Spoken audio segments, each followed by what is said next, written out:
Hello students, today's class we are going to discuss about non-finite verbs. In our previous class we have discussed about the parts of non-finite verbs. I explained that there are three types of non-finite verbs. मैंने आपको बताया कि non-finite क्रियाएं तीन प्रकार की होती हैं. First one infinitive, second one gerund, and third one participle. There are three types of non-finite verbs. We have discussed in our previous class. First one is infinitive, second gerund, third as participle. And in our previous class we were discussing on infinitive. In infinitive verb we discussed that there are two types of infinitive when we discussed about infinitive. Then we discussed that there are two types of infinitive verbs. First, full infinitive,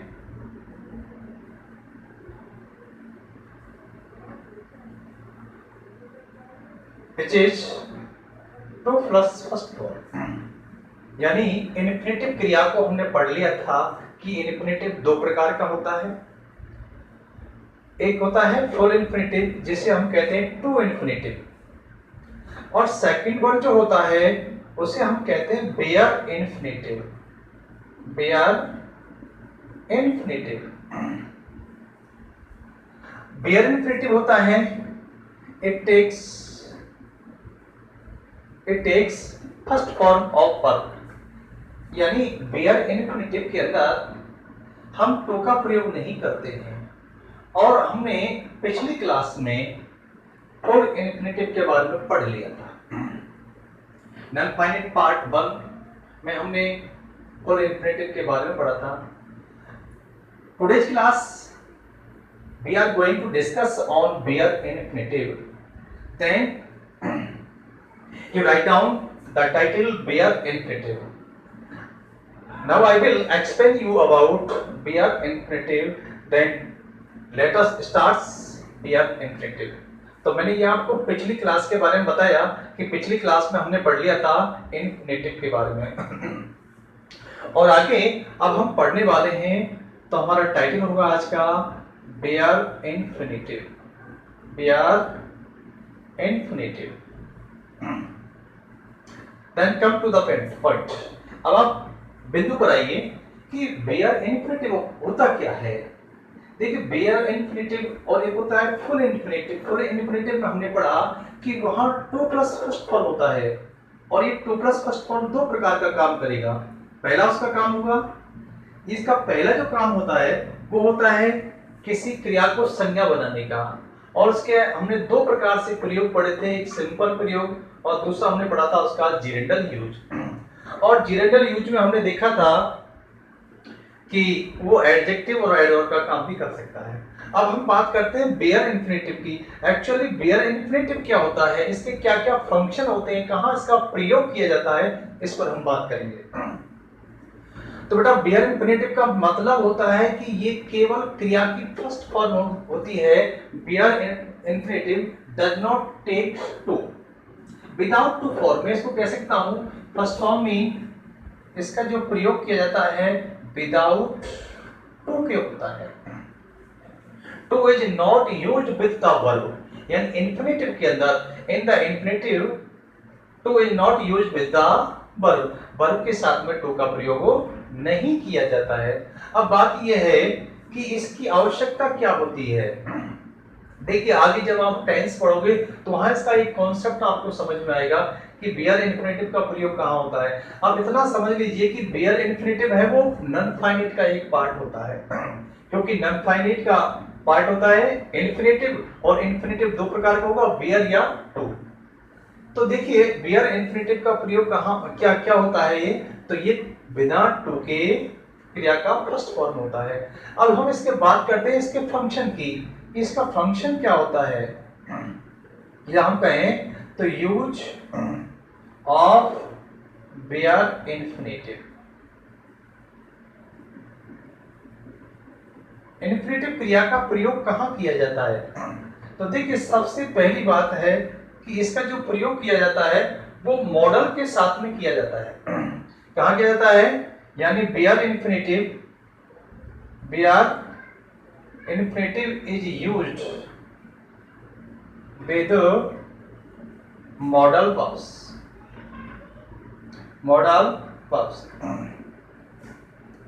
हालांकि आपने model पढ़ा होगा, model के बारे में आपने अपनी previous क्लासों में पढ़ लिया होगा, लेकिन कभी हमने ये नहीं सोचा कि मॉडल के साथ आने वाली क्रिया कैसी होती है। तो देखिए मैं आपको बता दूं कि मॉडल के बाद हमेशा देखो, मॉडल के बाद जो वर्ब आएगी मॉडल, और मॉडल के बाद आने वाली क्रिया जो फर्स्ट फॉर्म की होती है, हमेशा क्रिया की फर्स्ट फॉर्म आती है। और ये जो फर्स्ट फॉर्म होता है, इसी फर्स्ट फॉर्म को हम कहते हैं कि ये एक बेयर इन्फिनेटिव होता है।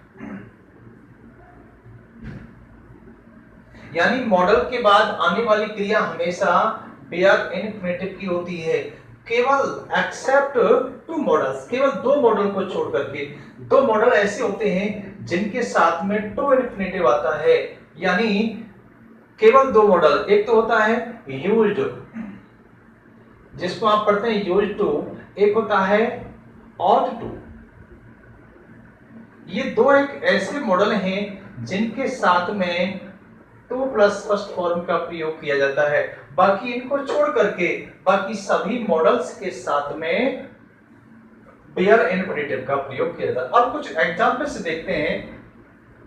जैसे मैंने कहा ही कैन हेल्प मी, मैंने कहा सी may come today, मैंने कहा we should love our country।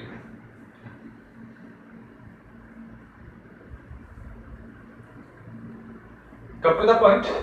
तो देखिए अब जब मैंने कहा कि यहां पर मॉडल आ रहा है कैन, और कैन के बाद जो क्रिया दी गई है, कैन के बाद क्या दिया गया है?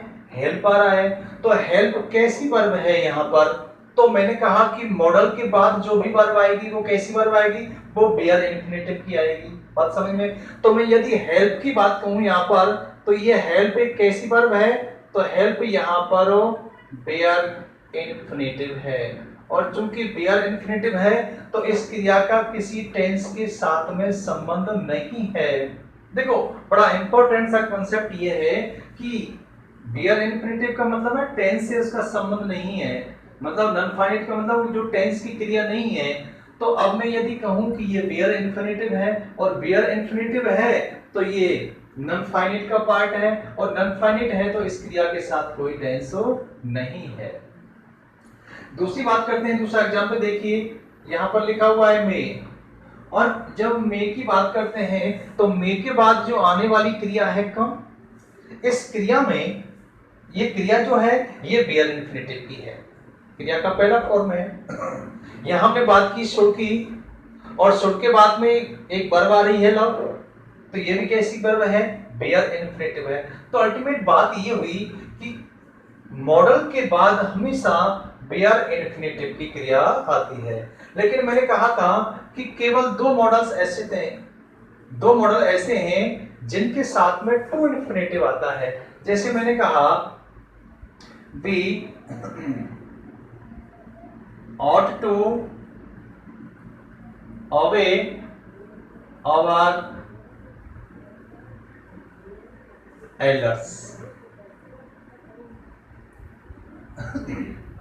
अब देखिए मॉडल यहां पर ought है, मॉडल अपना ought है, और इसके बाद जो वर्ब आई है वो आपकी ये भी इन्फिनेटिव है, लेकिन ये कौन सा इन्फिनेटिव है, ये टू इन्फिनेटिव है। मैंने कहा see used to play, see used to play.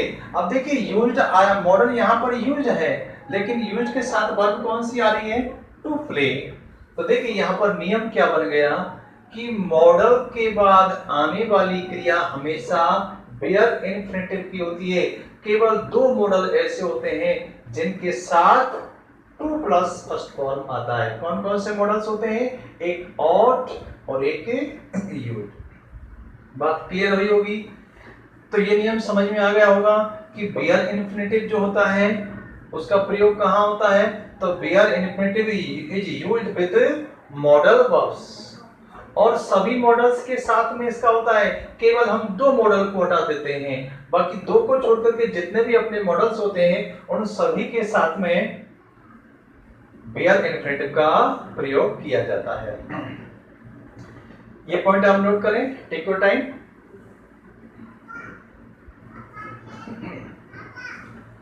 इसके बाद आगे बढ़ते हैं, तो हम बात कर रहे हैं प्रयोग की और कहां इसके प्रयोग किए जाते हैं। तो हम सेकंड यूज देखते हैं, बेयर इन्फिनेटिव का सेकंड यूज देखते हैं कहां होता है। तो अगर बात कर रहे हैं बेयर इन्फिनेटिव की, तो बेयर इन्फिनेटिव का और प्रयोग कहां किया जाता है तो देखिए कुछ ऐसी क्रियाएं होती हैं, देयर आर सम वर्ब्स जिनके साथ आने वाली जो क्रियाएं होंगी उन क्रियाओं में बेयर इन्फिनेटिव आता है। तो कुछ में क्रियाओं की the following verbs, the following verbs take bare infinitive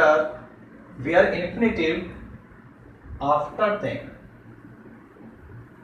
समझने का प्रयास करिए। मैं ये कहना चाह रहा हूं, I want to extract that there are some verbs that takes bare infinitive after them, कि उनके बाद जो वर्ब आएगी वो इन्फिनेटिव बेयर इन्फिनेटिव की आएगी। कौन कौन सी क्रियाएं, जैसे क्रिया है कि सी, क्रिया होती है एक वॉच, जैसे क्रिया होती है आपकी नोटिस, एक क्रिया होती है आपकी हियर, क्रिया होती है आपकी लिसन, क्रिया होती है आपकी फील।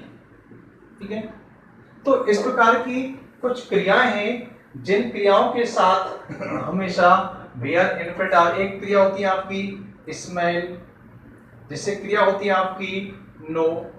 ये ऐसी वर्ब हैं इनके साथ आने वाली जो क्रिया होंगी, इनके साथ यदि किसी क्रिया का प्रयोग किया जाएगा तो वो क्रियाएं बेयर इन्फिनेटिव के अंदर आएंगी। कुछ एग्जाम्पल देखिए, जैसे be felt the earth sick,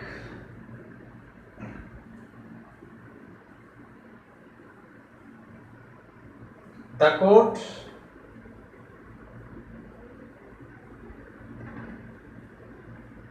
noticed him appear. I heard her sing.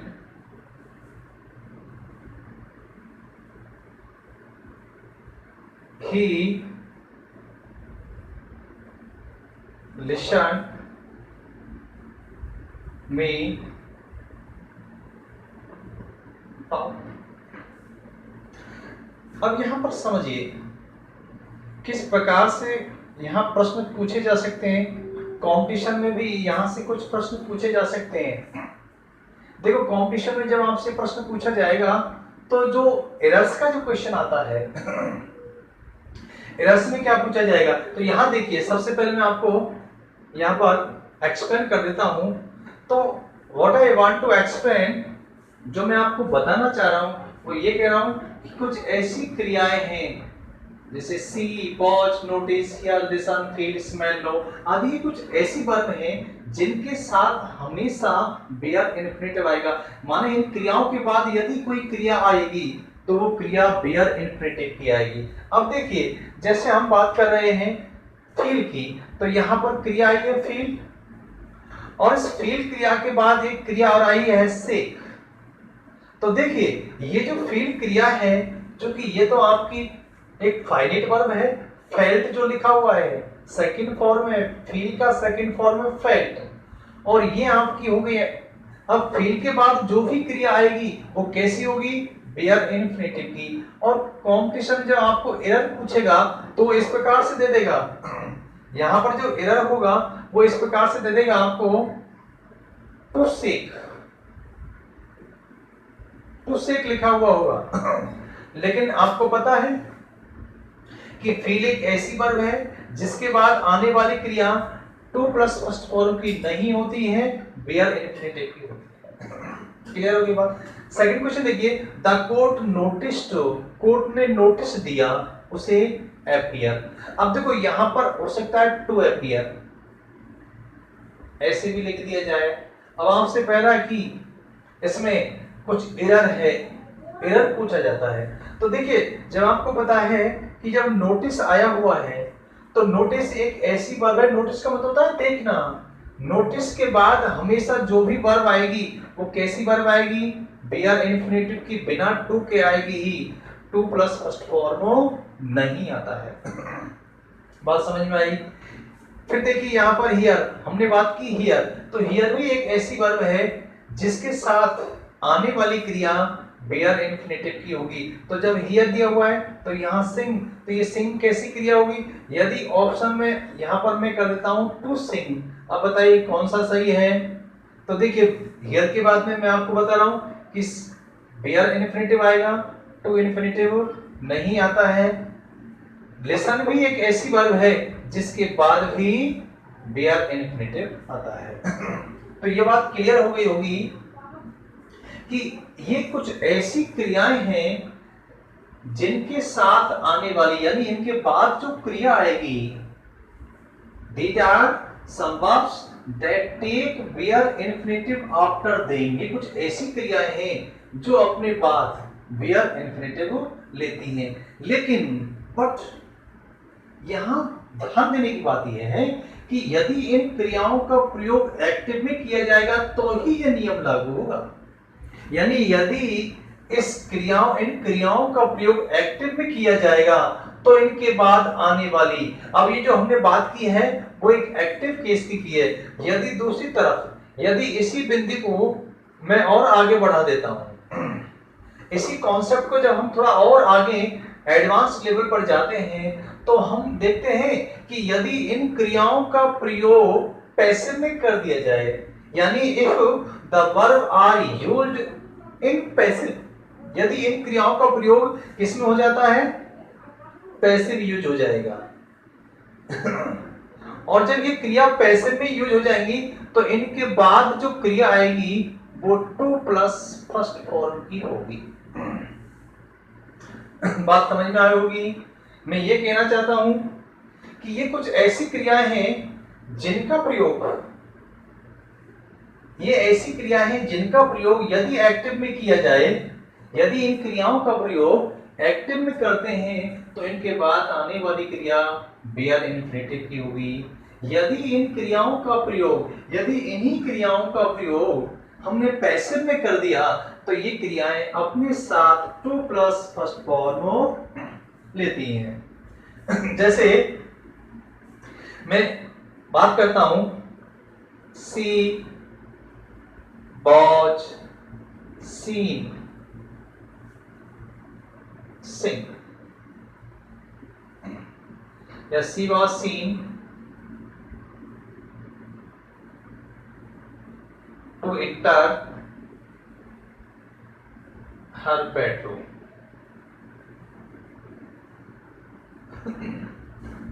देखिए मैंने बात की थी सी, और एक तरफ मैंने कहा आई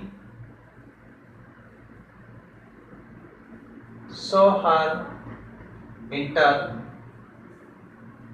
her bedroom।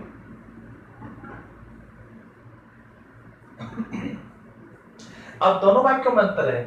जब हमने इस सी क्रिया का प्रयोग एक्टिव में किया तो इसके बाद जो वर्ब आई है इंटर, ये वर्ब कौन सी है आपकी, ये हो गई आपकी बेयर इन्फिनेटिव की। और यहां इस वाक्य में जब हम देखते हैं, जब हम इस वाक्य में देखते हैं तो यहां पर इस सी क्रिया का प्रयोग किस में हुआ है, पैसिव में हुआ है। वॉज सीन, वॉज के साथ में क्रिया का तीसरा फॉर्म मतलब पैसिव में हुआ है। और जब इसका प्रयोग पैसिव में हुआ है तो इसके बाद जो वर्ब आ रही है वो वर्ब आएगी टू प्लस फर्स्ट फॉर्म की। तो ये समझना है कि यदि इन क्रियाओं का प्रयोग, यदि इन क्रियाओं का प्रयोग एक्टिव में किया जाता है तो इनके बाद जो वर्ब आएगी वो बेयर इन्फिनेटिव की आएगी, विदाउट टू की आएगी। यदि इन क्रियाओं का प्रयोग पैसिव में कर दिया जाता है तो इनके बाद आने वाली क्रिया टू इन्फिनेटिव की होती है। अब यहां तक नोट कर लीजिए, फिर आगे बढ़ते हैं।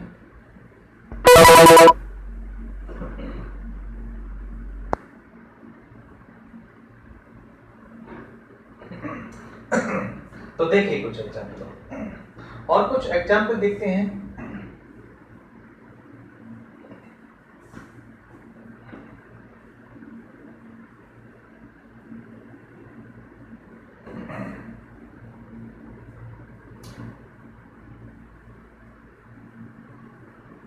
He was here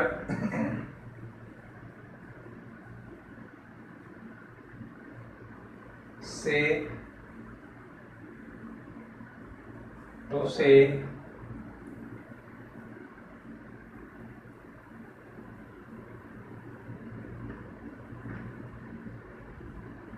about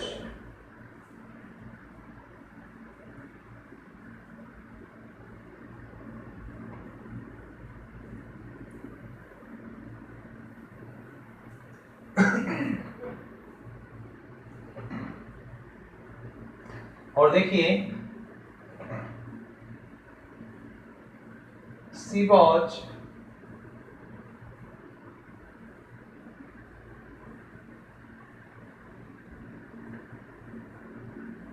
listen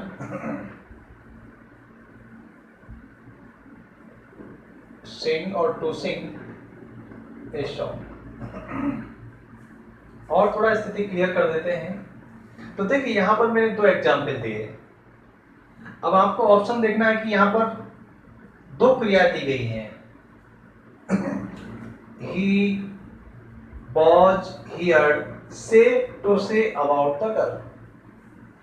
अब देखिए क्रिया है आपकी, मुख्य क्रिया है आपकी हियर, और हियर कैसी वर्ब है, हियर एक ऐसी वर्ब है जिसके बाद बेयर इन्फिनेटिव आता है। लेकिन फिर मैंने कहा था कि यदि इसका प्रयोग पैसिव हो जाता है तो टू इन्फिनेटिव आएगा। तो यहाँ पर हियर का प्रयोग किसके रूप में हो रहा है, यहाँ पर इसका पैसिव प्रयोग हुआ है, ठीक है। जब पैसिव होगा तो इसके बाद में आने वाली क्रिया कैसी होगी, टू प्लस फर्स्ट फॉर्म की होगी, यानी टू प्लस फर्स्ट फॉर्म आएगा, यहाँ पर बेयर इन्फिनेटिव नहीं आएगा। फिर दूसरा वाक्य देखते हैं, सी बॉज सिंग डिशन। अब देखो बॉज डिशन आ रहा है, मतलब यहाँ पर भी ये पैसिव है, और जब पैसिव है तो इसके बाद आने वाली क्रिया किसकी होगी, टू प्लस फर्स्ट फॉर्म की होगी, बेयर इन्फिनेटिव की नहीं होगी। तो इस प्रकार से बेयर इन्फिनेटिव का प्रयोग इन कुछ क्रियाओं के साथ भी किया जाता है। और इसका प्रयोग कहां करते हैं, तो देखिए तीसरी थर्ड पॉइंट और देखते हैं। देखिए जब हम लेट से कुछ वाक्य बनाते हैं, यानी लेट के बाद जो वर्ब आती है, यानी लेट के बाद जो वर्ब आएगी वो क्रिया की फर्स्ट फॉर्म होती है, यानी बेयर इन्फिनेटिव होता है। मैं कहूं तो हम इस प्रकार से पढ़ते हैं कि लेट और ऑब्जेक्ट, अब इसके बाद जो भी वर्ब आएगी वो बेयर इन्फिनेटिव की होती है। तो देखिए मैं इसको हटा देता हूं।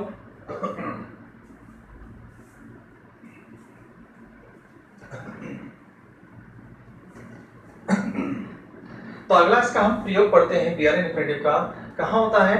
तो देखिए तीसरा प्रयोग देखिए, मैंने कहा कि जो लेट होगा, लेट ऑब्जेक्ट और उसके बाद में जो वर्ब आएगी, मैं कह सकता हूं कि लेट के बाद आने वाली जो क्रिया होगी वो आपकी बी आर इन्फिनेटिव की होगी। यानी यहां और जैसे मैंने कहा let me go home, let us play ए मैच।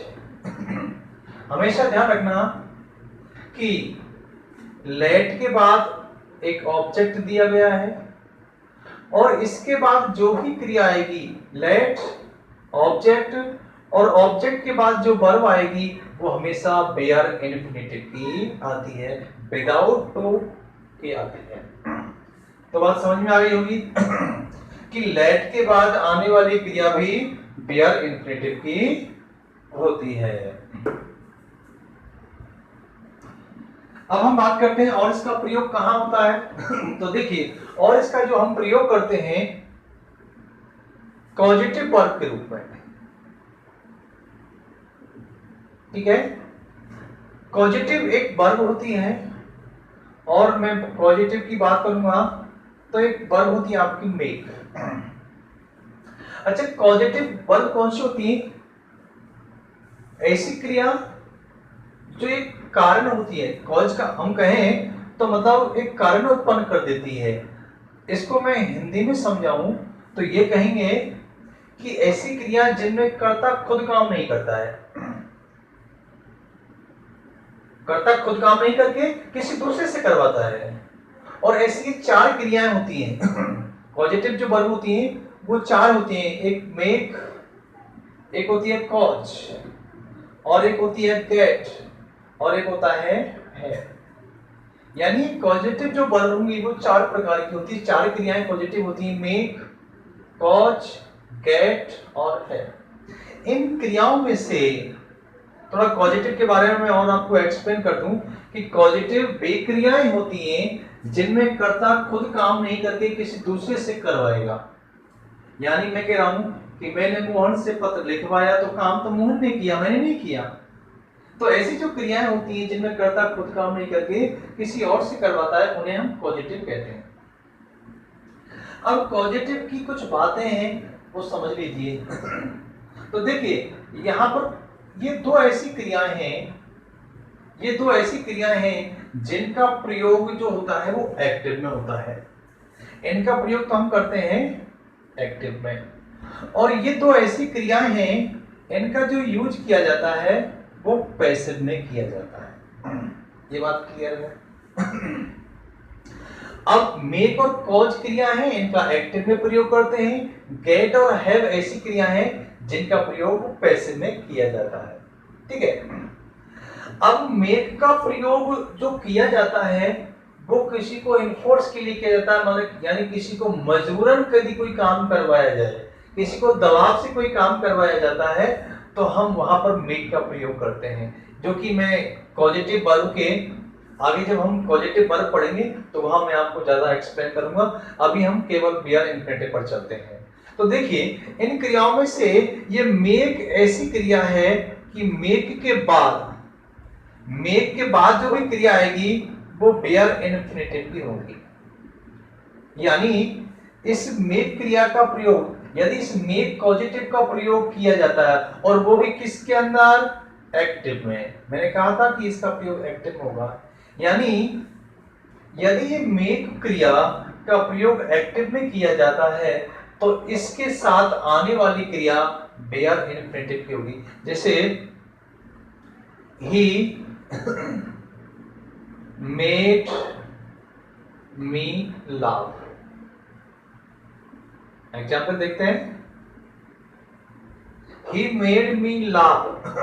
अब देखो यहां पर उसने मुझे हंसाया, यहां मेक जो क्रिया आई है, मेड सेकंड फॉर्म में मेक जो क्रिया आई है ये आपकी पॉजिटिव वर्ब है, और इसके बाद जो वर्ब आएगी वो कैसी आएगी? ये क्रिया आपकी टू बेयर इन्फिनिटिव की होगी। समझ में आई? तो मेक के बाद जो भी वर्ब आएगी वो कैसी होगी? बेयर इन्फिनिटिव की होगी। लेकिन यदि इसी वाक्य को मैं पैसिव में कर देता हूं, जैसे I was made to laugh, I was made to laugh, यदि हम इसी क्रिया का प्रयोग पैसिव में कर देते हैं तो मेक के बाद आने वाली क्रिया टू प्लस फर्स्ट फॉर्म की होती है। तो हमने इसका और दूसरा प्रयोग पढ़ा कि बेयर इन्फिनिटिव का प्रयोग और कहां होता है कि बेयर इन्फिनिटिव का जो प्रयोग होगा वो मेक क्रिया के साथ होता है। जब मेक क्रिया का प्रयोग when make causative is used in active, it takes bare infinitive. On other hand, if it is used in passive voice, it take to plus first form after it. यानी यदि इस क्रिया का प्रयोग एक्टिव में किया जाएगा तो इसके बाद आने वाली क्रिया बेयर इन्फिनिटिव की होगी, और जब इस क्रिया का प्रयोग पैसिव में किया जाएगा तो इसके बाद आने वाली जो क्रिया होगी वो टू इन्फिनिटिव की होती है। अब हम और आगे बात करते हैं इसका प्रयोग और कहां होता है। तो इसका एक प्रयोग और होता है कि जो हम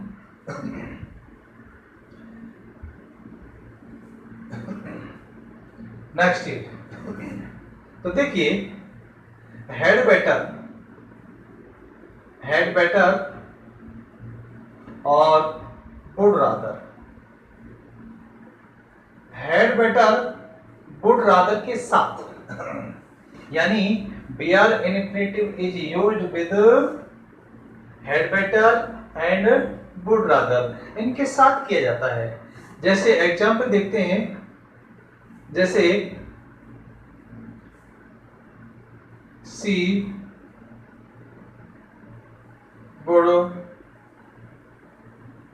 rather die than pet.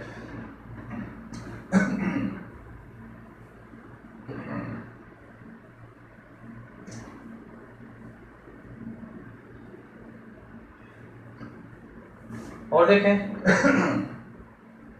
you had better go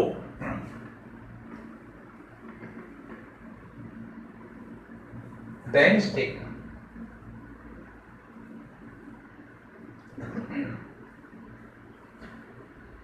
तो देखिए मैंने कहा कि जो वुड रादर होता है, वुड रादर के बाद जो भी वर्ब आएगी ये क्रिया बेयर इन्फिनिटिव की आएगी।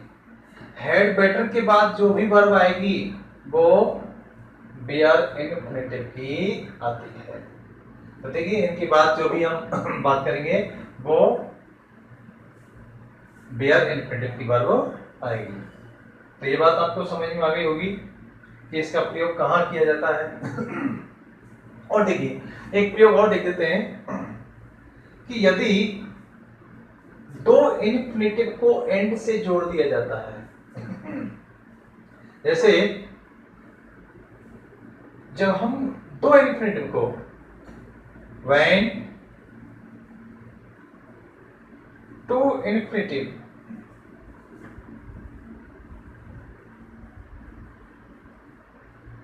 connected with conjunction, यदि दो इन्फिनिटिव को एंड से या किसी कंजक्शन से जोड़ दिया जाता है तो एंड के बाद जो आएगा, एंड के बाद जो भी इन्फिनिटिव आएगा, जैसे I like to write and read. अब देखिए यहां पर टू राइट जो है टू इन्फिनिटिव है, टू इन्फिनिटिव है। अब यदि इन टू इन्फिनिटिव है, इस दो टू इन्फिनिटिव, तो इसके बाद में भी टू इन्फिनिटिव आना चाहिए, यानी यहां पर भी टू रीड होना चाहिए। लेकिन अब मैंने क्या बताया कि जब दो इन्फिनेटिव को, जब दो टू इन्फिनेटिव एंड से जोड़ दिए गए हों तो एंड के बाद जो आएगा वो टू इन्फिनेटिव नहीं आकर के बेयर इन्फिनेटिव आता है। तो बात समझ में आ गई होगी कि बेयर इन्फिनेटिव का प्रयोग कहां होता है। तो बेयर इन्फिनेटिव का प्रयोग होता है इस प्रकार से। अब देखिए ये आपकी बेयर इन्फिनेटिव की बात थी। तो नॉन फाइनाइट का जो पहला पार्ट होता है इन्फिनेटिव, वो आपका यहाँ खत्म होता है, और इन्फिनेटिव के बाद में हम दूसरी जो बात करते हैं वो बात करते हैं जीरेंड की। तो दूसरा नॉन फाइनाइट जो वर्ब आता है, अब हम बात करेंगे जीरेंड को लेकर के। तो देखिए जीरेंड, अच्छा जीरेंड क्या होता है। जीरेंड भी it is also a non finite verb. जीरेंड भी एक नॉन फाइनाइट वर्ब होती है। और नॉन फाइनाइट क्या होता है ये कि इसमें क्या होगा, क्रिया की फर्स्ट फॉर्म, यानी gerund is a verb which functions as a noun. क्योंकि जीरेंड एक ऐसी वर्ब है जो संज्ञा का काम करती है। अब हम कहें कि ये क्रिया की फर्स्ट फॉर्म में आईएनजी लगा हुआ है, ठीक है, इसका जो फॉर्म होगा वो क्या होगा, आईएनजी फॉर्म के साथ। यदि कोई क्रिया एक वर्ब विद आईएनजी फॉर्म, और ये काम किसका करने लग जाएगी, ये संज्ञा का काम करने लग जाती है। आपने इन्फिनेटिव में भी यही देखा था कि इन्फिनेटिव में क्या देखा हमने कि कोई क्रिया टू प्लस फर्स्ट फॉर्म लेकर के संज्ञा बन जाती है, जबकि जीरेंड में हम क्या देखते हैं कि यहाँ पर कोई क्रिया आईएनजी फॉर्म लेकर के वो संज्ञा बनेगी। अब चूंकि इसका काम होगा, ये क्या करेगी, ये किसी वर्ब को, और वर्ब को किस में कर देगी, एक वर्ब को क्या बनाएगी, ये नाउन बनाएगी। इसलिए जब ये नाउन बनाएगी तो हम इसका एक दूसरा नाम रख देते हैं वर्बल नाउन, क्योंकि ये वर्बल नाउन होता है। अच्छा ये वर्बल नाउन क्यों होता है, क्योंकि किसी वर्ब को नाउन में कन्वर्ट करता है। सिंपल सी बात है कि ये किसी वर्ब को नाउन में कन्वर्ट करता है, इसलिए इसे वर्बल नाउन कहते हैं। इधर हमने टू इन्फिनेटिव को भी कहा था कि वो भी वर्बल नाउन होता है, लेकिन दोनों का फॉर्म, जो फॉर्मेशन होती है, देखिए फॉर्मेशन, जब हम उसकी फॉर्मेशन की बात करते हैं, इन्फिनेटिव की फॉर्मेशन की बात की थी, तो वहां इन्फिनेटिव जो बनता है वो क्रिया की फर्स्ट फॉर्म से बनता है, ठीक है, और जो जेरेंड बनेगा वो किससे बनेगा, क्रिया की फर्स्ट फॉर्म में आईएनजी लगाने से बनेगा। तो ये आपका इन्फिनेटिव की बात है, ये भी आपके जेरेंड की बात। अब हम जेरेंड को और आगे ले चलते हैं। तो ये चूंकि आप जानते हैं कि इसका फंक्शन क्या होगा, भाई ये नाउन है, तो जैसे जो चीज आपने इन्फिनेटिव के अंदर पढ़ी थी कि इन्फिनेटिव ने काम क्या किया, क्योंकि इन्फिनेटिव भी तो एक नाउन होता है।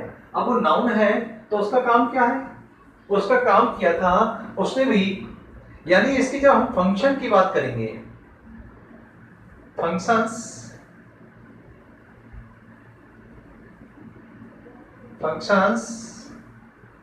ऑफ जेरेंड, जेरेंड का फंक्शन